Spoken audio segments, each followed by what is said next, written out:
ఈరోజు ఉన్నటువంటి పంచాయతీలకు ఆత్మగౌరవం దక్కే విధంగా, సర్పంచులు గౌరవంగా వెళ్లే విధంగా, మండల పరిషత్తు జిల్లా పరిషత్తులు గౌరవంగా వెళ్లే విధంగా ఈ రోజున నిధులు విడుదల చేయడం కానివ్వండి, గ్రామ పంచాయతీలకి విలువ ఇవ్వటం అంటే గ్రామంలో ఉన్నటువంటి ప్రజలందరికీ కూడా విలువ ఇవ్వటమే. ఆ రకమైనటువంటి పరిస్థితిని తీసుకొచ్చి ఈ రోజున 25వ స్థానంలో ఉన్నటువంటి ఆంధ్రప్రదేశ్ పంచాయతీరాజ్ చట్ట వ్యవస్థని ఈ రోజు భారతదేశంలోనే మరి నెంబర్ 1 స్థానానికి కేవలం 21 నెలల కాలంలోనే ఈ రాష్ట్రానికి నెంబర్ 1 స్థానాన్ని తీసుకొచ్చినటువంటి ఘనత పవన్ కళ్యాణ్ గారి రాష్ట్ర ఉప ముఖ్యమంత్రి గారని తెలియజేస్తా ఉన్నాం. ఈ రోజున ఏ ఒక్క ఆయన స్వార్థాలని విడిచిపెట్టి, స్వార్థ పదవులు కాదు ముఖ్యం, ఈ రాష్ట్ర ప్రజల యొక్క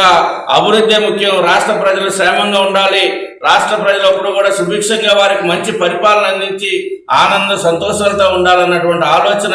పవన్ కళ్యాణ్ గారు ఉండటం వల్లనే ఈ రోజున టీం వర్క్ చేస్తూ కూటమిగా కలిసి ఉండి అందరికీ అభివృద్ధి ఫలాలను అందించాలన్నటువంటి ఆలోచనతోనే పవన్ కళ్యాణ్ గారు నడుస్తూ ఉంటే ఈ రోజున పవన్ కళ్యాణ్ గారికి ఏం తెలుసు, లేదా పవన్ కళ్యాణ్ గారి పార్టీలో ఉన్నటువంటి ఎంపీలకి ఏం తెలుసు, వాళ్ళు ఏం మాట్లాడతారని చెప్పారు. ఈ రోజున జనసేన పార్టీ ఏదో ఫారం నుంచి ఎక్కడి నుంచో ఇంపోర్టెడ్ అవలా అక్కడికి ఈ యొక్క ఆంధ్రప్రదేశ్ లో పుట్టినటువంటి వాళ్ళే, ఇక్కడ ఉన్నటువంటి నాయకులే జనసేన పార్టీలో ఉంది. ఇక్కడ ఉన్నటువంటి రాజకీయ పరిస్థితులు, స్థితిగతులు అన్ని కూడా ఇక్కడ ఉన్నటువంటి గ్రౌండ్ లెవెల్లో ఏం జరుగుతూ ఉంది అనేది, ఏ పార్టీ ఏ నాయకులు ఏ రకంగా వ్యవహారం చేస్తూ ఉన్నారు, ప్రజలకు ఎవరు మేలు చేస్తున్నారని తెలిసినటువంటి వ్యక్తులు ఈ రోజున పార్లమెంట్కి కూడా ఎంపికైనటువంటి పార్లమెంట్ సభ్యులు. అందుకని ఏంటంటే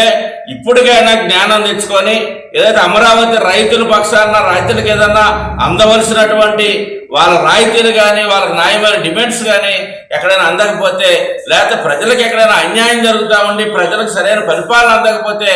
దాన్ని నిలదీసి ప్రజల పక్షాన రైతుల పక్షాన ఉండి పోట్లాడాలి తప్పించి అభివృద్ధికి ఆటంకం చేస్తాం, అభివృద్ధిని కుంటిపరుస్తాం, అభివృద్ధి జరగనివ్వను, నేనే ఈ రాష్ట్రానికి ఒక శనీశ్వరులాగా, నేను ఒక దరిద్రంలాగా ఈ రాష్ట్రానికి దర్శనమిస్తానని చెప్పంటే రాష్ట్ర ప్రజలు ఎప్పుడు కూడా సహించరు. ఇప్పటికే మీరు 2019 నుంచి 24 దాకా వాళ్ళబెట్టినటువంటి పరిపాలన దృష్టిలో పెట్టుకొని మీకు 11 సీట్లు మాత్రమే ఇచ్చి మిమ్మల్ని ఇంటి దగ్గర కూర్చోమన్నారు. పరిపాలన మీకు చేత కాదని చెప్పారు, ఈ రాష్ట్ర ప్రజలకు మీరు అవసరం లేదని చెప్పారు. అట్లాంటి పరిస్థితులు ఇప్పటికైనా జ్ఞానోదయం తెచ్చుకొని మీ ఆలోచన విధానాలు మార్చుకోవాలని చెప్పేసి జనసేన